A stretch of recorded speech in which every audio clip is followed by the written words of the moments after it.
राधे राधे प्रिय भक्तों, जय श्री कृष्ण।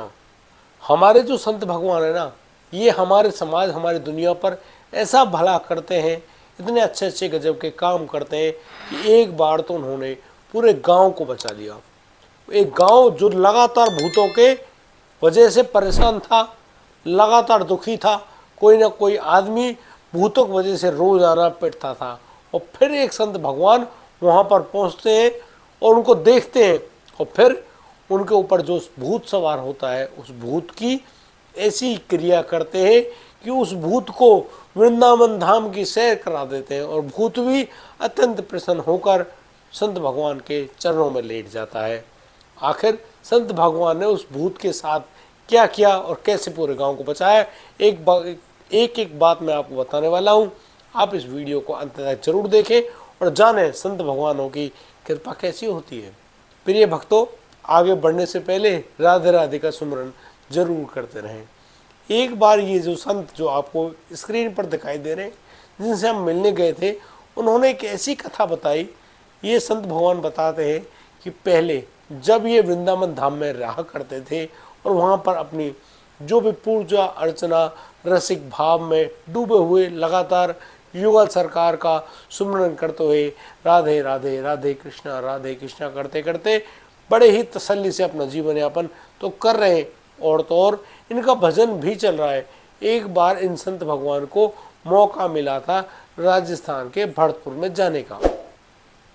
उस समय जब ये वहाँ से भरतपुर से लौट रहे थे तो इनको रास्ते में सवारी नहीं मिलती है। अब सवारी ना मिलने के कारण जो संत भगवान है, ये पैदल ही चल पड़ते हैं। अब जैसे जैसे ये आगे बढ़ रहे हैं, इनको बहुत तीव्र प्यास लगी। इन्होंने सोचा कि पड़ोस में एक गांव है, वहाँ जाकर कुछ प्रसाद भी पा लेंगे और पानी भी पी लेंगे।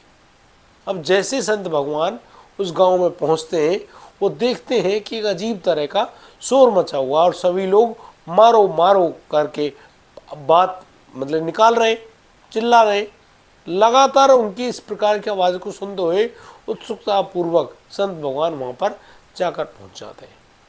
वो देखते हैं कि भीड़ ने एक युवक को पकड़ा हुआ है और उसको बड़ी बुरी तरह से यातनाएं दे रहे हैं, पीट रहे हैं कि हम देखेंगे तुझको कैसे नहीं उतरता है और तू कितने लोगों को सताएगा, ऐसे भूत हमने बहुत देखे, चलो इसको अघोरी बाबा के पास ले चलो, वो बाबा इसके भूत को उतारेगा भी और इसको बढ़िया तरह से सबक भी सिखाएगा।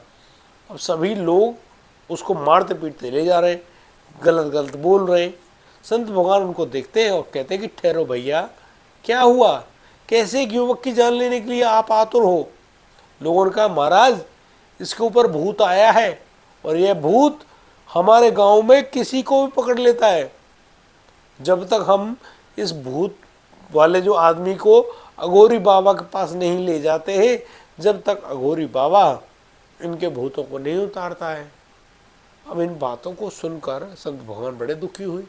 उन्होंने कहा कि भैया इसको छोड़ दो, इसको मेरे सामने रहने दो, मैं देखता हूँ कैसा भूत है। तो इस बात को सुनकर गांव वाले कहते हैं कि बाबा तुम तो आज ठीक कर दोगे, माना, हम तुम्हारी शक्तियों पर संदेह नहीं कर रहे, लेकिन यदि कल दूसरा कोई भूत आ गया, परसों कोई भूत आ गया, फिर उसको वो अघोरी नहीं उतारेगा, क्योंकि उसको मालूम चल जाएगा कि आपने इसका भूत उतारा था। अब इस बात को सुनकर संत भगवान बड़े दुखी हुए, क्योंकि उनकी अवज्ञा हो गई, बात नहीं मानी। लेकिन संत भगवान बड़े ही प्यार से कहने लगे कि यदि तुम अघोरी से ना कहो तो हम इनको अभी ठीक कर देंगे, और तो और तुम्हारे गांव में दोबारा कभी भूत नहीं आएगा। तभी अचानक दो लोग बोले कि नहीं नहीं, इसको अघोरी के पास ही ले जाना पड़ेगा, और हाँ, उस अघोरी के लिए शराब भी ले जानी है और तो और मांस भी ले जाना है।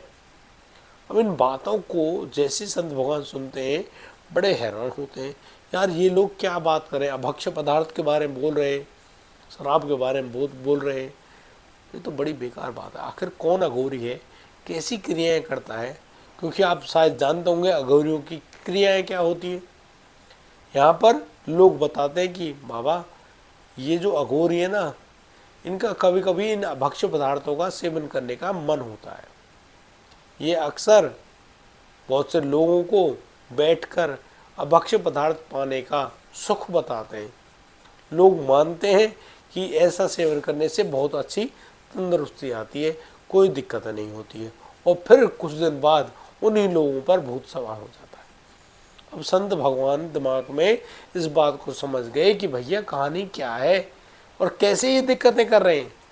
संत भगवान तुरंत कहते हैं कि कोई बात नहीं, तुम परेशान मत हो, मेरे पास अब इसका जो निचोड़ है ना वो आ गया है। अब मैं इस भूत को भी और उस अघोरी बाबा दोनों को देख लूँगा। संत भगवान ने उस लड़के को, युवक को अपने सामने बिठाया और संत भगवान ने अपना सीधा हाथ उसके मस्तक पर रखते हुए और बड़े दिल से कहा, हृदय से कहा कि यदि मैंने श्री धाम वृंदावन की हृदय से उपासना की है और मेरे हृदय में युगल सरकार ही विराजते हैं, तो मैं अभी इसके ऊपर आए हुए भूत को आदेश देता हूँ, उससे कहता हूँ कि वो मेरे सामने आए, उसकी जो भी इच्छा होगी उसको मैं अवश्य पूरी करूँगा। इतनी बात कहते ही संत भगवान के हाथ से वो लड़का छूट कर नीचे गिर गया, बेहोश हो गया। अचानक से वहाँ पर जो भूत उसके शरीर में सवार था वो बाहर आ गया, सभी लोगों के सामने आ गया। संत भगवान ने उसको बड़े गौर से देखा और कहा, तुम क्या चाहते हो, किस वजह से इस युवक को परेशान किया, ये बताओ ना। अब भूत उनके सामने कहने लगा हाथ जोड़कर कि महाराज, मैं इस प्रेत योनि में अत्यंत दुखी हूँ, ना मैं कुछ खा पाता हूँ ना पी पाता हूँ, मैं कुछ कर ही नहीं पाता हूँ, इसीलिए मजबूरी में मुझे इन शरीरों में आना पड़ता है। लेकिन शरीरों में आने के बावजूद भी मेरी तृप्ति नहीं होती। मैंने जब मैं जीवित था तो सुना था संतों की कृपा से, संतों की वाणी में, कि श्रीधाम वृंदावन की बहुत बड़ी महिमा है। एक बार मुझे आप श्रीधाम वृंदावन भेज दो, मेरा भला हो जाएगा, मेरा उद्धार हो जाएगा। संत भगवान ने बड़े प्यार से कहा, हाँ बिल्कुल, तुम परेशान क्यों होते हो, चलो अब तक जो भी हुआ, जैसा भी हुआ मैंने मान लिया, लेकिन अब आज के बाद ऐसा नहीं होगा, तुम परेशान मत हो। अब वो जो भूत है वो कहता है कि भगवान, मैं एक कृपा आपसे चाहता हूँ, मैं श्रीधाम वृंदावन तभी जा सकता हूँ जब आप अपने पैरों के नीचे की जो रज है उसको मुझे छू लेने दो। संत भगवान ने कहा, अब ठीक है भैया, छू लो। अब उस भूत की इस बात पर वहाँ मौजूद जितने भी लोग इकट्ठे थे सभी की सभी जोर जोर से हंसने लगे, कहने लगे, अरे वाह, तू कैसा भूत भाई, अरे पैर के नीचे की रज है, आराम से ले ले, क्या दिक्कत है। लेकिन उसी समय उस भूत ने बड़ी ही गंभीरता से, बड़ी ही समझदारी वाली और इतनी गजब की बात कही कि हर किसी आदमी के मुंह बंद हो गए। दरअसल उस भूत ने कहा कि एक संत भगवान के चरण की रज लेना हमारे जैसे पापियों के बस की बात नहीं है। पता है आपको, संतों के सामने दो ही आदमी नहीं झुक सकते, पहला अभिमानी जिसको अपने आप पर इतना घमंड हो वो कभी संतों के आगे नहीं झुकता है, और दूसरा पापी जिसके जीवन में असंख्य पाप किए हों वो कभी भी संतों को प्रणाम नहीं कर सकता। मैं महापापी रहा हूँ, इतने सारे पाप किए, घोर पाप किए, तभी तो मैं आज प्रेत योनि में ऐसे प्रताड़ित हूँ।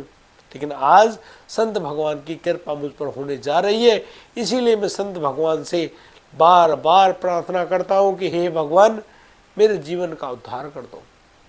इतनी बात सुनते ही संत भगवान उन्होंने अपने पैर हटा लिए वहाँ से और उस भूत से कहा कि आ जाओ, रज को पालो। भूत ने आए और भूत आकर सीधा उस रज में लेट गए, घूम घूम कर अपने ऊपर रज लगा रहे, और रज के प्रभाव से अब जो भूत है एक दिव्य शरीर में तब्दील हो गए।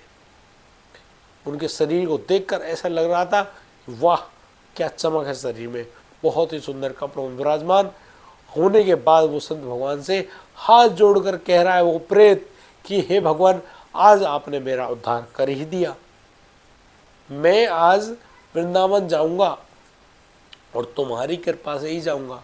आपने मेरे ऊपर इतनी बड़ी बहुत ज़बरदस्त कृपा करी है, हे गुरु, मैं आपको सतत प्रणाम करता हूँ।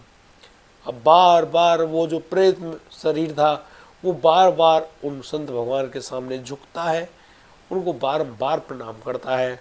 और पूरे गांव वासी जो वहाँ इकट्ठे थे सभी लोग उन संत भगवान की जय जयकार करने लगे। संत भगवान ने सभी को शांत होने के लिए कहा और उनसे कहा कि जो तुम उस अघोरी के पास जाते हो और वह जो तुम्हें अभक्ष्य पदार्थ खाने को देता है उसको खाने से तुम लोग अपवित्रता को प्राप्त होते हो, तुम्हारा शरीर अपवित्र हो जाता है और फिर उसी शरीर से आप लोग जब गांव में आते हैं तो आपके ऊपर वह भूत सवार हो जाता है। दरअसल ये भूत कोई और नहीं उसी अघोरी के द्वारा छोड़ा गया भूत था और इसी डर के कारण आप लोग उसको वो अभक्ष्य पदार्थ देकर आते हो और फिर वो अघोरी अपनी इच्छाओं की पूर्ति करता है और उन अभक्ष्य पदार्थों का सेवन करता है। कोई भूत प्रेत आपको सताने के लिए नहीं आया, लेकिन ये जो जितनी भी प्रक्रियाएं तुम लोग करते हो उस पीड़ित पुरुष के साथ, पीड़ित महिला के साथ, वो बहुत दर्द, आपको ऐसी दर्दनाक यातनाएं नहीं देनी चाहिए।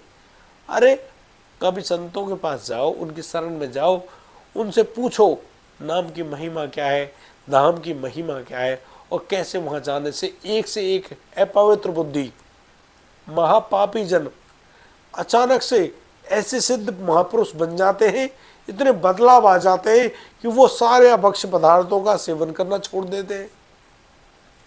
सारे जो अपवित्र उनकी जो कार्य भावना है, सब कुछ कार्यशैली उनकी बदल जाती है और वो बहुत बड़े उच्च कोटि के महापुरुष बन जाते हैं।